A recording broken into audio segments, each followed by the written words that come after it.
the Mahdiya in the Eastern Sudan. In Eastern Sudan, we have Usman Digna. Usman Digna came from the east and joined the Mahdiya after the fall of al-Ubayd. And al-Mahdi appointed him as Amir of the East. Amir of what? Of the East. He came from Eastern Sudan and joined al-Mahdi after the fall of al-Ubayd. And al-Mahdi immediately appointed him as the Amir of the East. And he did the following. Number one, he recruited Al-Bija of the Red Sea. He managed to recruit the Al-Bija tribe. Al-Bija is a tribe in Eastern Sudan and in the Red Sea. Two, captured Sinkat. He managed to capture Sinkat or to control Sinkat. Number three, besieged the government army in Sawakin and Toka.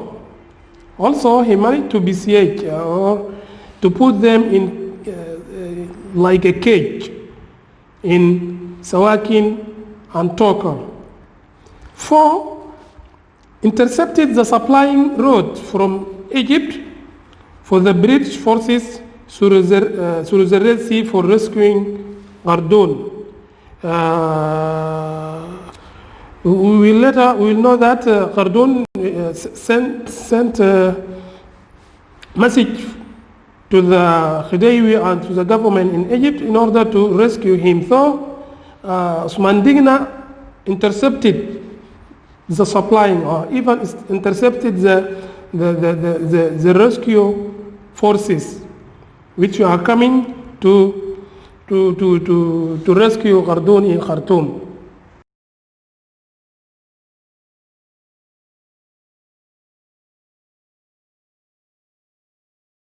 The liberation of Khartoum. Last time we talked about the fall of al-Ubayd and even the fall of Bara. And now we are going to see how Khartoum was liberated, or how Khartoum was besieged and Mahdiya forces controlled Khartoum. Okay, there is some steps that we are going to look first before the fall of Khartoum. First of these steps, we can find that Sheikh Muhammad al-Khair joined al-Mahdiya and occupied Berber in May 1884.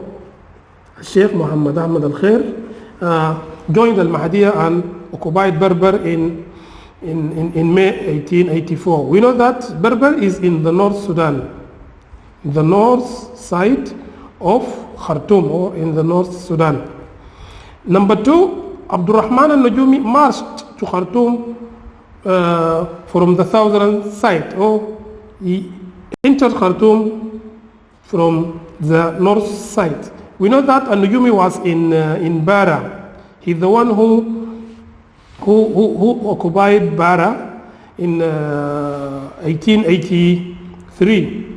So he alone, without Muhammad Ahmad al-Mahdi, he went to Khartoum before al-Mahdi. So he entered Khartoum through the southern side. Then al-Mahdi arrived to Dema Bisa'at, south of Omdurman, with 60,000 fighters in October 1884, and started to send message to Gardoon. Gardoon was in Khartoum. So those are the three steps for the liberation of Khartoum. Then the situation grew worse, and Gardoon asked his government to evacuate his army. And later on he called for rescue but failed. When Muhammad al-Khair surrounded Khartoum from the north side, and Abdurrahman al-Najumi surrounded Khartoum from the south side, and al-Mahdi arrived with his soldiers and make his camp in Abu Said in 1884. The situation grew worse, and Khardum asked his government to evacuate his army because the situation became very difficult for them there in Khartoum. But his call to the government in Egypt was all went in vain. So there is no any help came to him. At last, a rescue expedition left Cairo in 1884, commanded by Lord Wellesley. Unfortunately, this expedition reached Khartoum when Khartoum was liberated. It was too late for the rescue expedition to come and rescue the Khardum and his army. So, on the 25th of January, 1885, the Ansar started to cross the White Nile. The White Nile, or we can say that the Mabisat was in Umdurman. So for the Ansar to go to Khartoum, they should or they have to cross the White Nile so that they can reach Khartoum. So on 25th of January 1885, so the Ansar started to cross the White Nile towards Khartoum. On 26th January 1885, in the morning, the Ansar managed to enter Khartoum and Khardum was killed. Khardum was killed on 26th of January 1885. So that was the end of Turco-Egyptian rule in Sudan. When Khardum was killed in Khartoum, that had marked the end of Turco-Egyptian rule in Sudan. Only Dongola, Sawakin, Equatorial Line remain under control of Egyptian British Army. So when Ansar managed to kill Khardum, so that was the end of Turco-Egyptian rule in Sudan. Only Dongola, Sawakin, and Equatorial Line remained under the control of Egyptian British Army. Also, it was a serious blow to the strongest colonial power at that time. So the defeat of Egyptian and Britain in Sudan was a serious blow, because we know that Britain at that time was the major power, or as we mentioned last time, it was the colony that the sun doesn't set. The colony that the sun doesn't set. So it was a serious blow to the strongest colonial power at that time.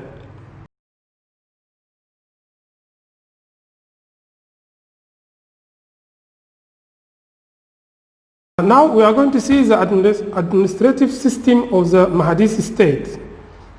We need to see how the Mahdi state was administered or managed. First of all, AlMahdi died 6 months later after the fall of, or after the liberation of Khartoum. He died on June 1885. It was 6 months after the liberation of Khartoum.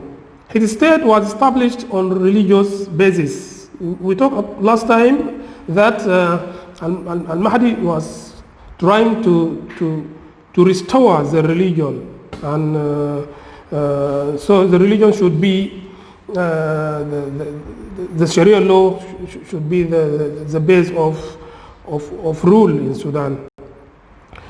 He was the head of the state, assisted by Khalifa Abdullah ibn Sayyid Muhammad, which is known as Abdullah Ta'aishi, and 3 caliphs with flag and their commander. Every caliph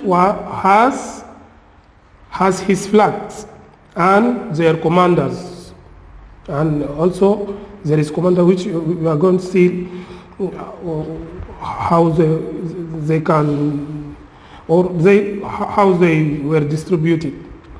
The state has its own judge. The Sudan or the state at that time has its own judge. And the first one was Ahmad Wad Gubara. Ahmad Wad Gubara was the first judge in Sudan. The state moved to Omdurman. Also, we talked last time that the Mahdiya moved the capital from Khartoum to Omdurman. And we already know that Omdurman at that time was a small camp. It was a small camp for AlMahdi soldier. But when AlMahdi moved to Omdurman, he built his mosque there. Then Omdurman started to grow step by step until it became a very big town. So the official uniform was short, sandals, and turbans. That was the official uniform of the Mahdiya people, or for the Ansar. Short and sandals. Sandals is like a shoes. And turbans. Turbans is a piece of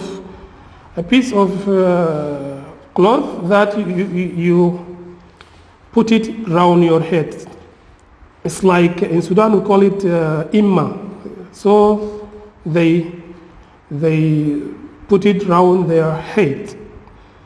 For every 20 there is a head.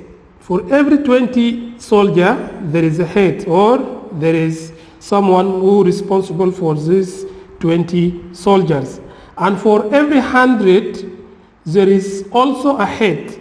Also, in every 100 soldiers there is someone who is responsible of this 100 soldier. And Amir for hundreds, more than 100, so you can say 200, 300, 400. So the head or the commander of them is called Amir. And every Amir has a flag. Every Amir has a flag. We know that there is 3 flags.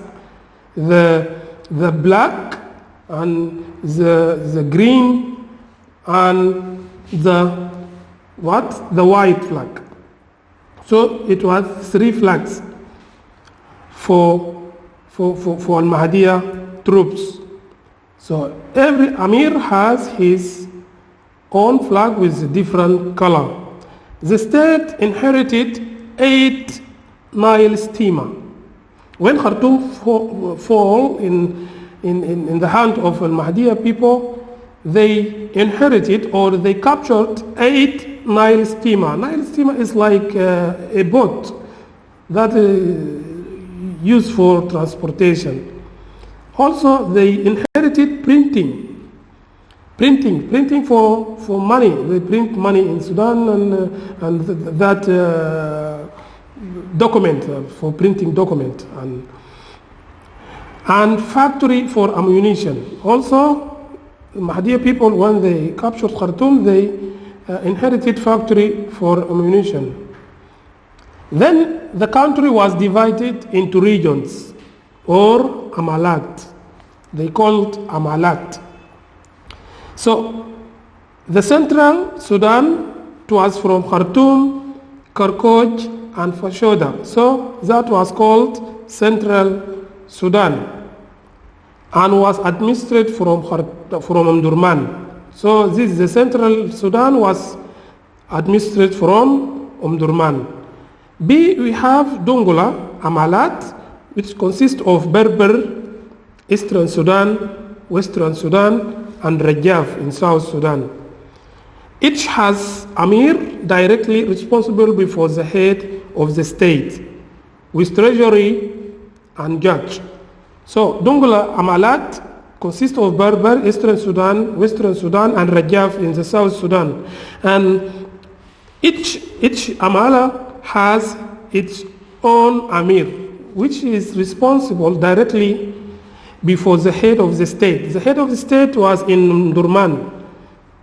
Khalifa Abdullah Taishi was the head of the state, and every amalat has its own treasury and judge. So every region has its treasury and judge.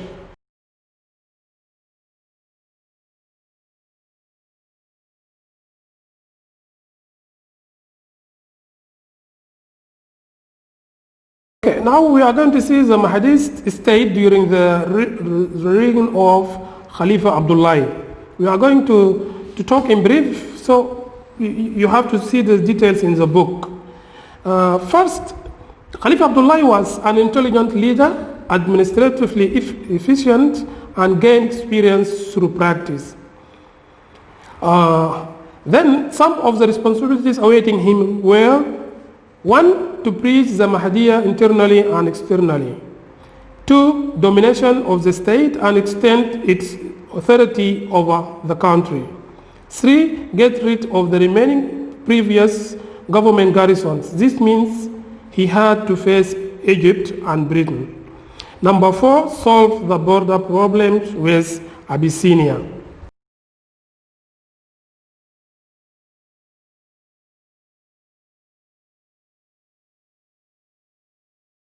Okay, now we are going to see the foreign policy during the Mahdiya or the Mahdist state. The foreign policy was based on exporting the mission of Mahdiya to the foreign world. We know that AlMahdi started to send, or Khalifa Abdullah Taashi started to send the message of Al-Mahdiya to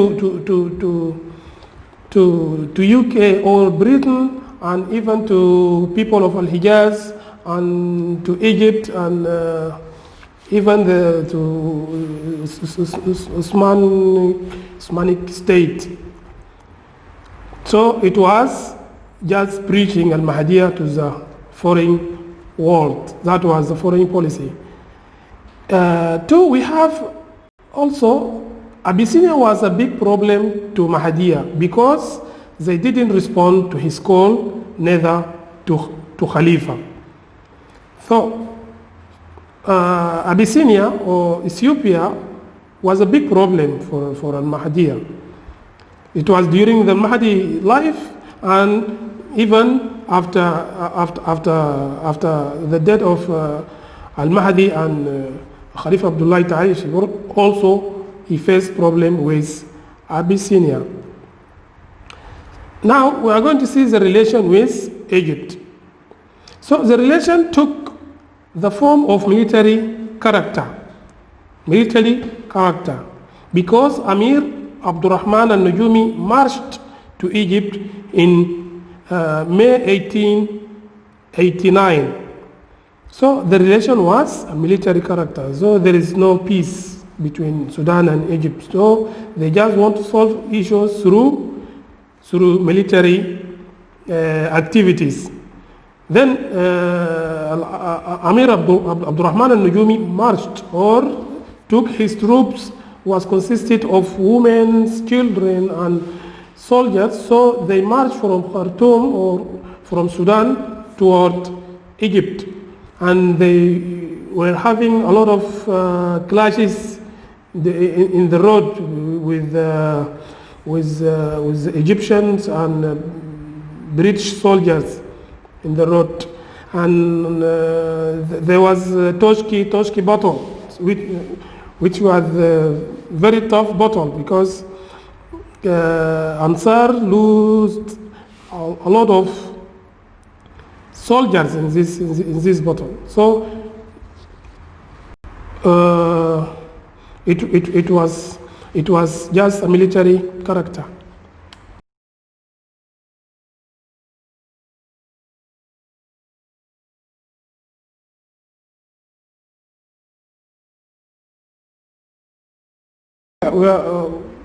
We are moving on. Now we are going to see the situation of Al-Mahdiya in the Eastern Sudan. The situation of Al-Mahdiya in the Eastern Sudan. Egypt and British at that time were still holding Sawakin for the sporadic attack. So Egypt and Britain is still holding Sawakin at that time for the sporadic attack or for the counter-attack in order to attack AlMahdi at any time. So in 1891, they changed from defensive to offensive against Amir Osman Digna and took Tokar and controlled the eastern Sudan. So in 1891, the British and Egyptian soldiers changed their policy from defensive to offensive, and they attacked Amir al-Mahdi, Osman Digna, and took Tokar and controlled the eastern Sudan or